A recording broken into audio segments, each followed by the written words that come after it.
Hello scholars, my name is Dr. Karis Dillon, and the goal of this channel is to make academic subjects easier to understand. In the last video, we covered Bipolar I disorder. In this video, we're going to overview Bipolar II disorder, so let's begin. In order for a person to be diagnosed with Bipolar II disorder, they have to have the following symptoms. The first one is to have a hypomanic episode. So this means having a period of time, usually about 4 days or less, where a person has a very irritable mood, but also like an elevated mood for nearly every single day for a majority of the days. For these 4 days or less, because if it is for more than 4 days, it will not fit the hypomanic episode definition. So for these days, when they're experiencing this irritable mood and increased energy, they'll have 3 or more of the following symptoms. And I just want you to note that their behavior is significant enough where others around them will notice that there has been a behavioral change. So 1, they'll have an increased self-esteem, or they'll think that they're better than others, which is known as grandiosity. Number 2, they'll sleep a lot less, and they'll feel like they've had enough sleep, and this is generally around 3 hours. 3, they may be extremely talkative and want others to continue talking with them. Number 4, as they're talking, they'll go from one idea to the next as if they have racing thoughts. Number 5, when they're talking or are doing something, they can be easily distracted by something, an event or something that normally would not distract them or distract others.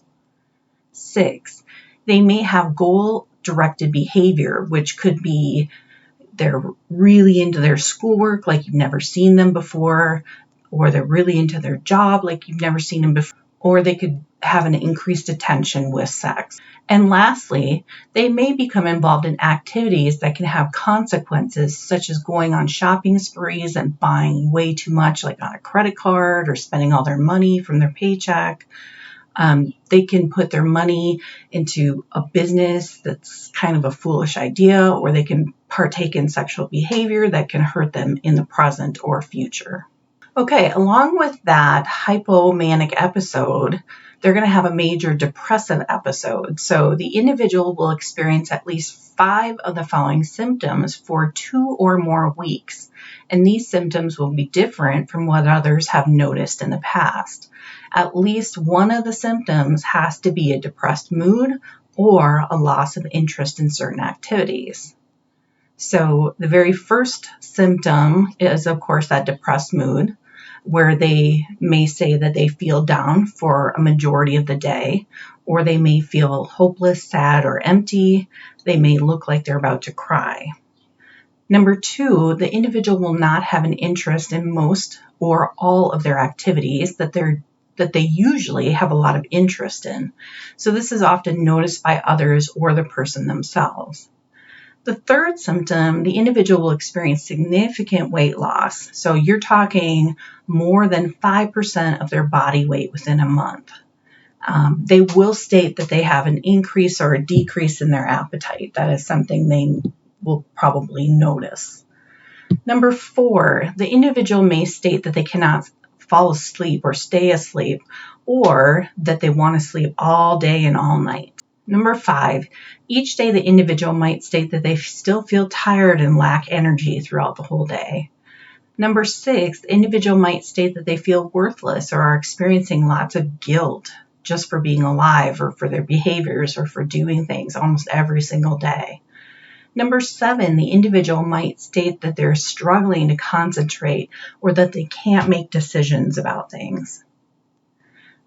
And lastly, the person might talk quite a bit about death, or have suicidal ideations, or have an actual plan that they want to carry out to end their life. And of course, if we see that, we need to get that taken care of by a professional right away. So the 2 others that go along with that depressive episode, these symptoms will cause the person problems in their relations with other people, in their schoolwork, or in their jobs, or in other areas of their life. And then lastly, these symptoms are not because of a substance they take, or a drug that they take, or medication, or a medical condition that causes them the symptoms. Bipolar II disorder, just to kind of go over and review this one more time. One, the individual has met the criteria for having one hypomanic episode and at least one major depressive episode. Number two, the individual can never have a manic episode, because if they have a manic episode, then that switches to bipolar 1 and it cannot switch back to bipolar 2. Number three, the symptoms of the individual are not better explained through a psychotic disorder like schizoaffective disorder or schizophrenia. So you want to look at all of those symptoms of disorders that are near those are near the ones that the person is experiencing. And then four, the symptoms experienced by the individual cause distress and problems in the person's work, schoolwork, relationships with others, and other social relationships. Now, you want to specify if the current or most recent episode is hypomanic. Did they come in because of a hypomanic issue, or was it because of the depression? You'll also want to specify if it's with anxious distress. There are a majority of people with bipolar II disorder that have anxiety on top of it, so we don't want to forget that. We also want to specify if they have mixed features, and what that means is having the symptoms of both depression and hypomania.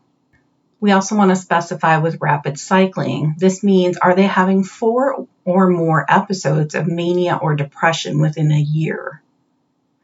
We also want to specify with mood congruent psychotic features. It means, does their mood coincide with their hallucinations and delusions that they're having?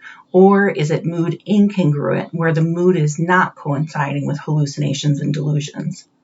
We also want to specify if there's with catatonia, meaning there's a stupor, there's staring, maybe rigid posturing, holding particular postures for long periods of time. We also want to note if there is peripartum onset, which means are they experiencing these symptoms right before birth, right during birth, or right after birth? And then is there a seasonal pattern to this? Lastly, we want to kind of specify, are they in partial remission, in full remission, and then is their mood episode mild, moderate, or severe? To have bipolar II disorder, you have to have 1 or more episodes of major depression as well as 1 hypomanic episode. Again, you cannot go back to major depression after a diagnosis of bipolar II unless you were misdiagnosed.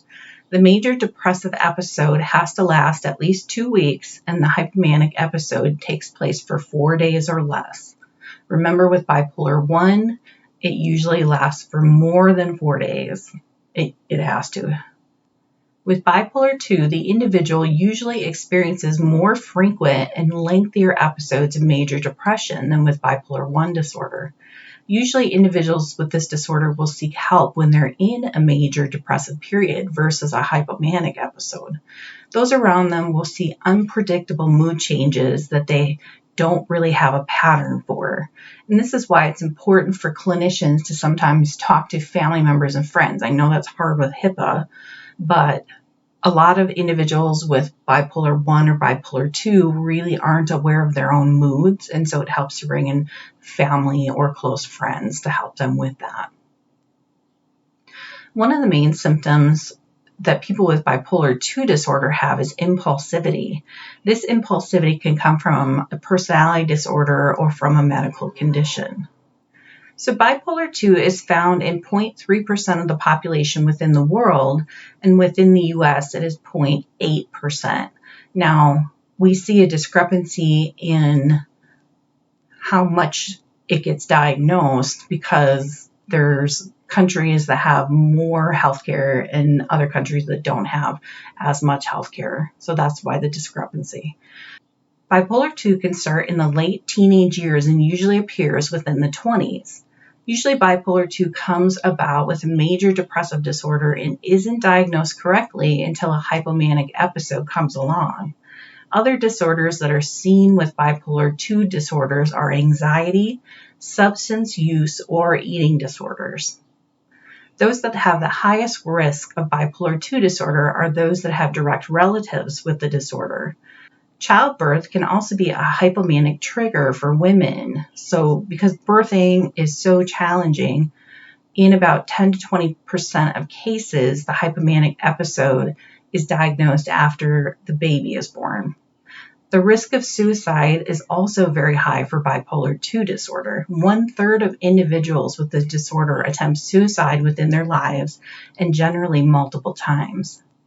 75% of individuals with bipolar disorder also have anxiety disorders.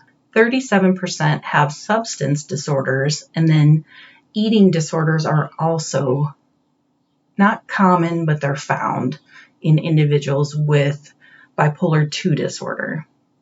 Okay, well, that was a long one. That is the end of the video. I want to thank you so much for all the views and the people that are using this to help them spread the word about mental illness, whether you're learning through your teaching or you're learning it to become a professional or you're just learning it to learn more, which is awesome. So I really respect all of you, and I hope that these make the DSM-5 much easier to get through. Thank you again, and I will talk with you soon.